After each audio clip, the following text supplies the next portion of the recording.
안녕하세요, 조널마킹입니다.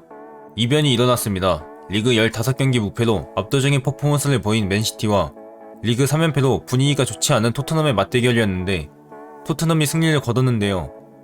시티 원정이었음에도 토트넘은 손케의 맹활약에 힘입어 리그 1위인 맨시티를 잡으며 분위기를 뒤집는 데 성공했습니다. 맨시티는 워커, 균도안을 제외하고 모두 선발로 주중 챔피언스리그 경기를 소화했는데요. 실바가 펄스9, 포든과 스털링이 정발 윙어로 출전했습니다. 토트넘은 클로셉스키가 선발 데뷔전을 치르게 되었고 호이비에르와 벤탄쿠르가 중원을 꾸렸습니다. 윙백에는 세세뇽, 에밀르송이 출전했고 다이어가 부상에서 복귀하면서 선발로 출전했는데요. 모두의 예상을 깨고 토트넘이 맨시티 원정에서 극적인 승리를 따냈습니다. 토트넘이 경기를 잘한 것도 있지만 냉정하게 맨시티가 경기를 잘하지 못했습니다. 펩은 칸셀로가 위치한 왼쪽 측면 공격을 주 공격 루트로 삼았는데요. 이는 칸셀로의 존재와 토트넘이 취약한 오른쪽 수비와 맞닿아 있어 괜찮은 선택이었습니다.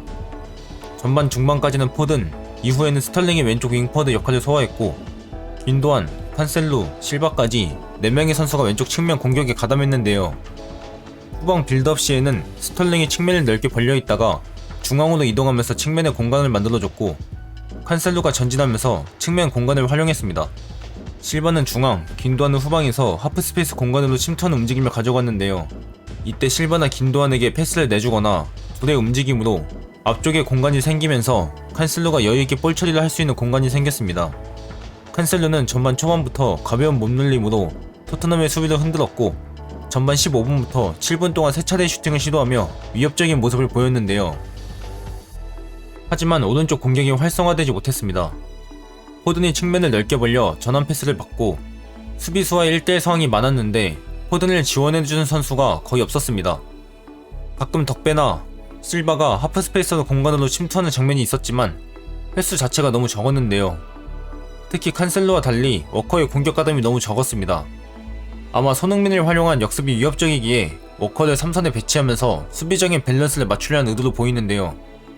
때문에 워커가 손흥민의 역습을 저지하는 장면은 몇 있었지만 공격에서의 도움을 줄 수 없어 우측 공격이 아쉬울 수밖에 없었습니다. 맨시티는 마무리도 아쉬웠습니다. 비단 슈팅만이 아닌 크로스, 패스에서 제대로 된 방점을 찍지 못했는데요.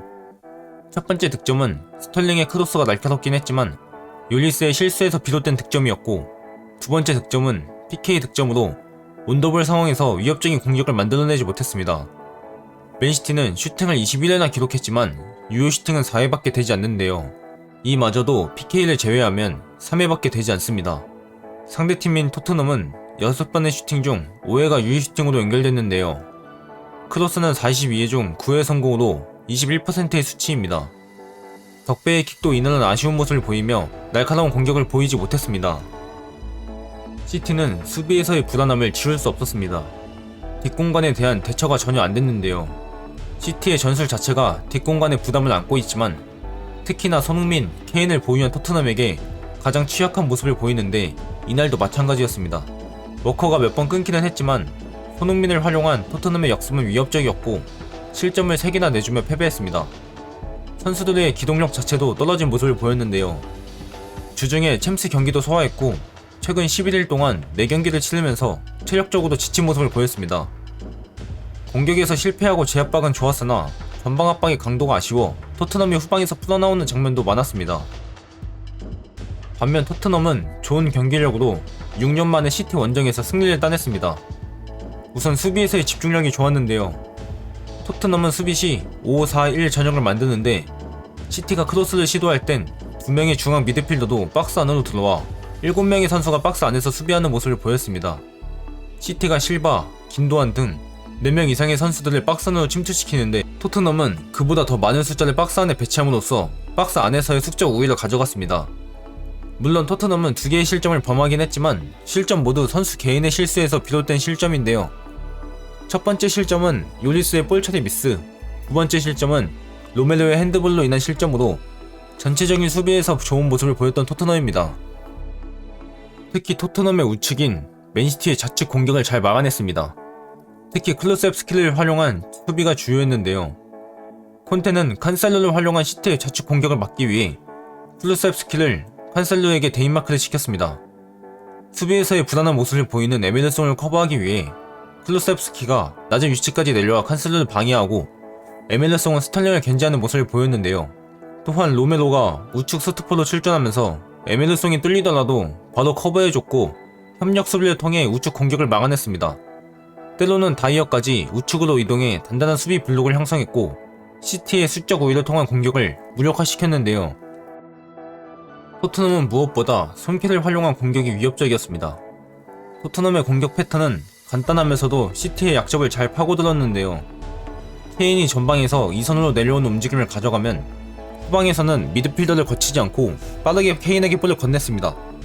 케인이 볼을 받으면 양 윙포워드인 손흥민과 클루셉스키가 직선적인 움직임으로 시티의 측면, 하프 스페이스 공간으로 침투하는데요.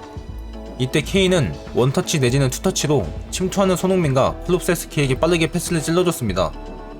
여기서 중요한 건 빠른 템포의 패스인데요. 시티는 센터백들까지 높은 위치로 전진하는데 더 많은 뒷공간을 활용하기 위해서는 빠른 템포의 패스가 필요합니다.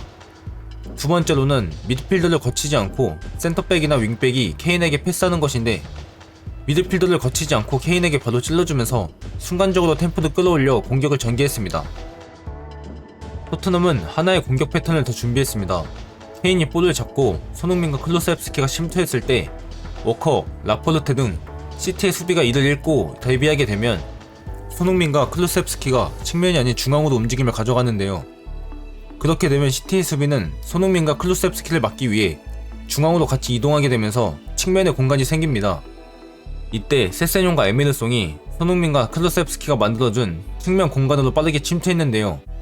케인은 볼 소유가 좋기 때문에 세세뇽과 에메르송의 침투를 기다리고 측면으로 볼을 뿌려줬습니다. 이렇듯 토트넘은 시티의 뒷공간, 측면 공간을 적절히 활용해 리그 최소 실점인 시티를 상대로 3골이나 득점에 성공했습니다. 이날 승리의 주역은 당연히 손케 조합입니다. 손흥민은 멀티어시와 후반 63분 케인에게 완벽하게 패스를 찔러주면서 어시 해트트릭을 달성할 뻔했는데요. 또한 기회 창출 4회도 경기 최다 기록과 2개의 어시스트로 조력자 역할을 완벽하게 수행했습니다. 케인은 역전골만 2번이나 기록하면서 팀의 극적인 승리를 만들었는데요. 후반 74분에도 시티의 골문을 흔들었지만 아쉽게 오프사이드로 취소됐습니다. 케인과 손흥민은 팀의 두 번째 골을 합작하면서 리그 최다 주요 득점인 램파드, 드록바 기록을 따라잡았는데요. 앞으로 경기가 10경기 이상 남았기에 손케 조합의 기록 경신은 시간 문제입니다. 토트넘은 리그 선두인 맨시티를 잡으면서 연패의 흐름을 끊었고 6위 아스널과 승점 3점 차를 유지했습니다. 4위인 맨유와 5위인 웨스트햄과는 경기수 차이가 있어 전력으로 순위 뒤집기도 가능한 상황인데요. 시티는 리그 15경기 무패가 끊어졌고 어느새 리버풀과 승점차가 6점밖에 되지 않습니다. 더군다나 리버풀의 경기수가 한 경기 모자라기 때문에 리버풀이 수년된 경기에서 승리를 따낸다면 승점차는 3점인데요.